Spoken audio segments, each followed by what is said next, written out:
नमस्कार दोस्तों, स्वागत है आपका हमारे यूट्यूब चैनल शिव शक्ति सागर में। आइए जानते हैं सोमवार व्रत कथा।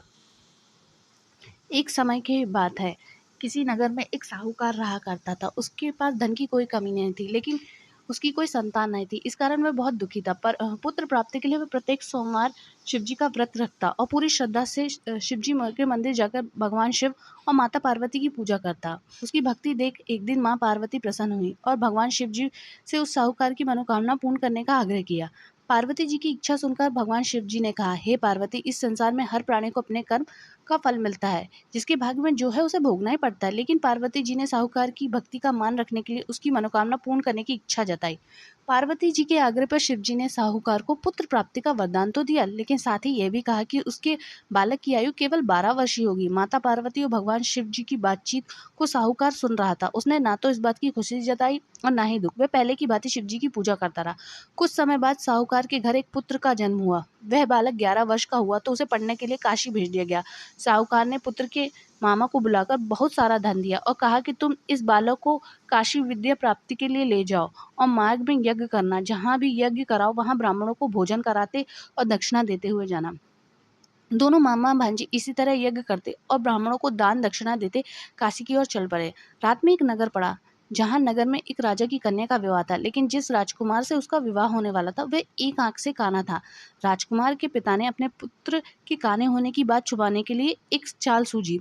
साहूकार के पुत्र को देखकर उसके मन में विचार आया कि क्यों ना मैं इस लड़के को दूल्हा बनाकर राजकुमारी से इसका विवाह कर दूं। विवाह के बाद इसको धन देकर विदा कर दूंगा और राजकुमारी को अपने नगर ले जाऊंगा।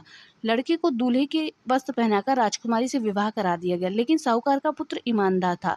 उसे यह बात न्याय संगत नहीं लगी। उसने अवसर पाकर राजकुमारी की चुन्नी के पल्ले पर लिख दिया, तुम्हारा विवाह मेरे साथ तो हुआ है, लेकिन जिस राजकुमार के संग तुम्हें भेजा जाएगा वह एक आंख से काना है। मैं तो काशी पढ़ने जा रहा हूँ। जब राजकुमारी ने चुन्नी पर लिखी बात पढ़ी तो उसने अपने माता पिता को यह बात बताई। राजा ने अपनी पुत्री को विदा नहीं किया, जिससे बारात वापस चली गई। दूसरी ओर साहूकार का लड़का और उसका मामा काशी पहुंचे। वहां जाकर उन्होंने यज्ञ किया। जिस दिन लड़के की आयु 12 साल की हुई उस दिन यज्ञ रखा गया। लड़के ने अपने मामा से कहा कि मेरी तबीयत कुछ ठीक नहीं है। मामा ने कहा कि तुम अंदर जाकर सो जाओ। शिवजी के वरदान के अनुसार ही कुछ ही देर में उस बालक के प्राण निकल गए। मत्र भांजे को देखकर उसके मामा ने विलाप शुरू किया। संयोगवश उसी समय शिवजी और माता पार्वती उधर से जा रहे थे। पार्वती जी ने भगवान से कहा, स्वामी, मुझे इसके रोने के स्वर सहन नहीं हो रहा। आप इस व्यक्ति के कष्ट को अवश्य दूर करें। जब शिवजी मृत बालक के पास पहुंचे तो वह बोले कि यह उसी साहूकार का पुत्र है जिसे मैंने 12 वर्ष की आयु का वरदान दिया था। अब इसकी आयु पूरी हो चुकी है। लेकिन मातृ भाव से विभोर माता पार्वती ने कहा, हे महादेव, आप इस बालक को और आयु देने की कृपा करें, अन्यथा इसके वियोग में इसके माता पिता तड़प तड़प कर मर जाएंगे।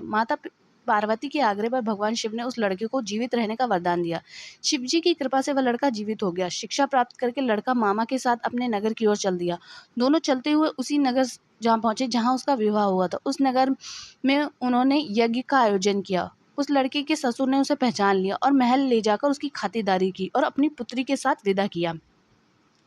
इधर साहूकार और उसकी पत्नी भूखे प्यासे रहकर बेटे की प्रतीक्षा कर रहे थे। उन्होंने प्रण कर रखा था कि यदि उन्हें अपने पुत्र की मृत्यु का समाचार मिला तो वे भी प्राण त्याग देंगे। परंतु अपने बेटे की जीवित होने का समाचार पाकर वह बेहद प्रसन्न हुए। उसी रात भगवान शिव ने व्यापारी को स्वप्न में आकर कहा, हे श्रेष्ठी, मैंने तेरे सोमवार के व्रत करने और व्रत कथा सुनने से प्रसन्न होकर तेरे पुत्र की लंबी आयु प्रदान की है।